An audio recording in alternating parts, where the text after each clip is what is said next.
Salam hörmətli müəllimlər, hər birinizi xoş gördük. Bugünkü videomuzun mövzusu müsahibə mərhələsidir. Müsahibə mərhələsi haqqında mənə yönəltdiyiniz, maraqlandığınız, soruşmaq istədiyiniz, cavabını almaq istədiyiniz bütün sualların cavabını bu videoda tapacaqsınız. İstədim hər kəsə toplu olaraq cavab vermək üçün bu informativ videonu çəkim, sizlər üçün hazırlayım. Ümumiyyətlə müsahibə mərhələsi nədir, necə təşkil olunur? Bu mövzuda sizinlə danışım.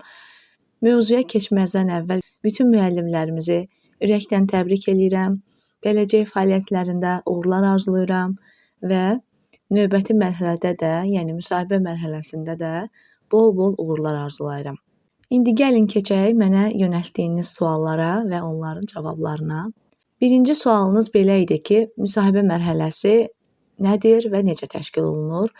Müsahibə mərhələsi Müddə və İnsan Resursları Mərkəzi tərəfindən təşkil olunmuş sertifikasiya imtahanının ikinci mərhələsidir. Yəni birinci mərhələni, test mərhələsini uğurla başa vuran müəllimlər müsahibə mərhələsinə cəlb olunurlar. İkinci sualınız belədir ki, müsahibə mərhələsi necə və harda təşkil olunacaq? Müsahibə mərhələsi onlayn sistem vasitəsilə həyata keçirilir. İlk növbədə onu qeyd eləmək istəyirəm. Sizin hal-hazırda çalışdığınız məktəbin tabe olduğu regional təhsil idarəsinin tabeçiliyində olan başqa bir məktəbdə müsahibə verəcəksiniz. Bu o deməkdir ki, yəni sizin hal-hazırda işlədiyiniz məktəb hansı regionala tabedirsə, həmin regionalın tabeliyində olan məktəblərdən birində siz müsahibə verəcəksiniz. Yəni, məsələn, Sabirabad müəllimidirsə, Beyləqanda imtahan verə bilər ki, keçən il olmuşdu. Şirvan müəllimidirsə, Salyanda imtahan verə bilər və s. Yəni, eyni regionalın tərkibində olan hər hansı bir məktəbə göndəriləcəksiniz. Amma bu imtahan onlayn şəkildə təşkil olunacaq. Üçüncü sualınız belədir ki, suallar hansı formada olacaq, suallar nədən düşəcək, yəni biz hansı mövzulardan soru-sual olunacağıq. İlk növbədə bunu qeyd eləmək istəyirəm ki, siz özünü təqdim eləmə, metodika və psixologiya üzrə soru-sual olunacaqsınız. Özünü təqdim eləmə haqqında video mənim kanalımda var.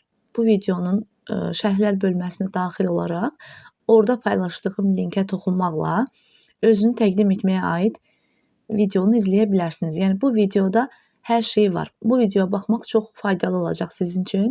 Çünki təkcə özünüzü təqdim eləmə haqqında yox, həmçinin orada sərgiləyəcəyiniz davranışlar haqqında da, özünüzü necə, hansı danışıq tonunda, hansı münasibətləri göstərərək özünüzü ifadə eləməyiniz haqqında bu videoda sizə faydalı olan hər bir şeyi tapa biləcəksiniz.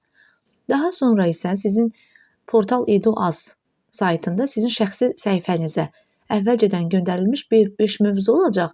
Bu 5 mövzudan birini adını çəkib sizdən xahiş eləyəcəklər ki, bu mövzunu necə təşkil eləyərsən, onu bizə danış. Yəni, qısacası, bu mövzulardan birinin icmalını qurmaq sizdən tələb olunacaq. Siz də bu 5 mövzunun təbii ki, öncədən hazırlayıb öyrənəcəyinizə görə verilən mövzulardan hər hansı birinin icmalını qurmaq orada təbii ki, sizin üçün rahat olacaq. Buna görə də əvvəlcədən hazırlaşmaq lazımdır.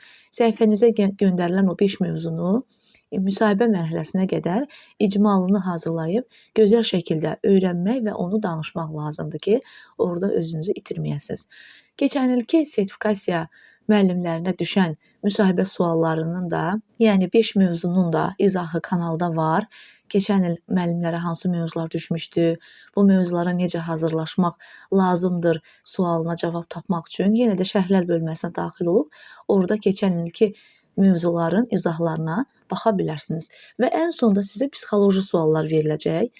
Bu suallar da ən çox valideyn, şagird, müəllim münasibətlərini əhatə eləyəcək ki, yəni müəllimin psixoloji durumunu yoxlamaq üçün müəllimin valideynə, şagirdə münasibəti dəyərləndirilsin. Və çox gələn suallardan biri də budur ki, dünya görüşünə aid suallar olacaqmı? Dünya görüşünə aid suallar müsahibə mərhələsində, sertifikasiya imtahanının müsahibə mərhələsində olmur. Yəni, sertifikasiyaya gedəcək müəllimlər müsahibə mərhələsinə dünya görüşü sualları düşmür. Dördüncü sual belədir ki, bizdə neçə nəfər müsahibə götürür, yəni neçə dənə müəllim sayı var. Ekranda 3 müəllim görünür, yəni 3 müəllim sizdə müsahibə götürəcək. 2 müəllim də ola bilər, çünki bəzi müəllimlər 2 müəllim var idi deyir müsahibədə, bəzi müəllimlər 3 müəllim var idi deyir. Yəni ya 3 ya 2 müəllim tərəfindən sual-cavab olunacaqsınız, amma o müəllimlərdən biri ümumiyyətlə sizinlə danışmır, mikrofonu bağlıdır və siz danışdıqca o qeydlər götürür. Yəni o ancaq sizə sual verən müəllimlə münasibətinizdən çıxartdığı dəyərləri, qeydləri yazmaqla məşğuldur. Bu şəkildə yəni.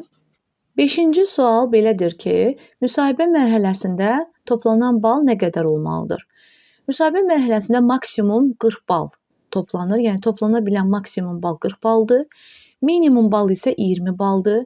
Bu da o deməkdir ki, yəni keçid balı 20 baldır. Yəni minimum 20 bal toplanılmalıdır ki, müsahibə mərhələsindən keçmək mümkün olsun. İndi mən sizə bir cədvəl var, onu nəzərinizə çatdırmaq istəyirəm. Bu cədvəl rəsmi cədvəldir.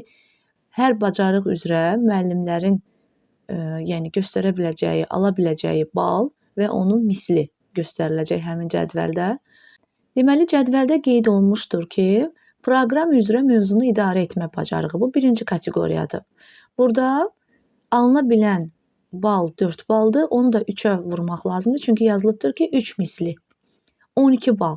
Deməli, siz proqram üzrə mövzunu idarə etmə bacarığından 12 bal ala bilərsiniz. Daha sonra təhsil alanları qiymətləndirmə bacarığı. Bu da 8 baldır. Bu da sizin icmalın sonunda, yəni icmalın axırında şagirdi necə qiymətləndirəcəksiniz, ona fikir verib bu kateqoriya üzrə sizi qiymətləndirəcəklər. Bu da 8 baldır. Daha sonra özünü təqdim etmə bacarığına 8 bal verəcəklər. Sonra pedaqoji prosesi idarə etmə bacarığı da 8 balla qiymətləndirilir və ən sonda ünsiyyət bacarığı 4 baldır. Ümumilikdə toplana bilən bal 40 balı təşkil eləyir. 6-cı sual belədir ki, müsahibə ingilis dilində olacaq, yoxsa Azərbaycan dilində? Ümumiyyətlə onu qeyd edeyim ki, pedaqoji və psixoloji suallar onsuz da hər zaman, yəni MİQ imtahanında da Azərbaycan dilində olurdu. Sadəcə bizim öz fənnimizə aid suallar ingilis dilində olurdu. Amma keçən ilki müsahibə mərhələsindən göründüyü kimi artıq icmalda, yəni ingilis dilində öz mövzumuz haqqında danışacağımız məlumatı da Azərbaycan dilində təqdim eləmiş olduq. Ona görə də bu sualın cavabını belə vermək istəyirəm ki, Azərbaycan dilində təşkil olunur müsahibə mərhələsi, sertifikasiya üçün təbii ki. Amma yenə də hər ehtimala qarşı, xüsusən Bakı şəhərində işləyən, yəni mərkəz məktəblərdə, şəhər məktəblərində çalışan müəllimlər üçün məsləhətim bu olardı ki, icmalları ingilis dilində də öyrənməyiniz yaxşı olardı.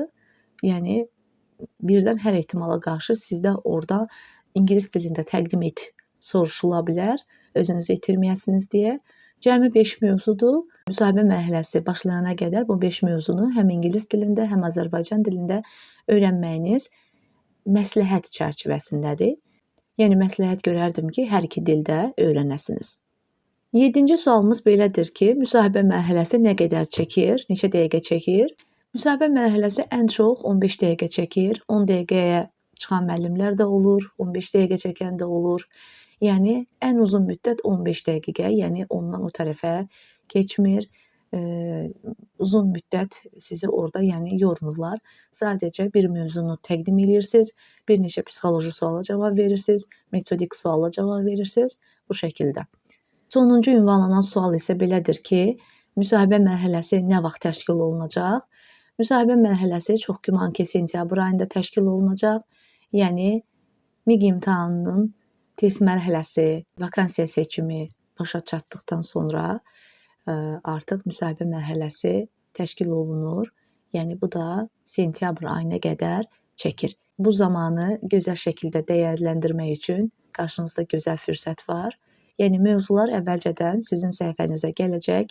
Mövzuların gəldiyi gündən artıq başlayıb hazırlaşa bilərsiniz. İmtahan keçirildiyi vaxta qədər gözəl şəkildə çatdıracaqsınız, öyrənəcəksiniz. Yenə də hər birinizə bu mərhələdə də bol-bol uğurlar arzulayıram. Əgər bu mövzu ilə bağlı yenə də hər hansı bir sualınız olarsa, şərhlər bölməsinə yazın, mütləq cavablandıracağam. Növbəti mövzularda görüşmək ümidi ilə hələlik.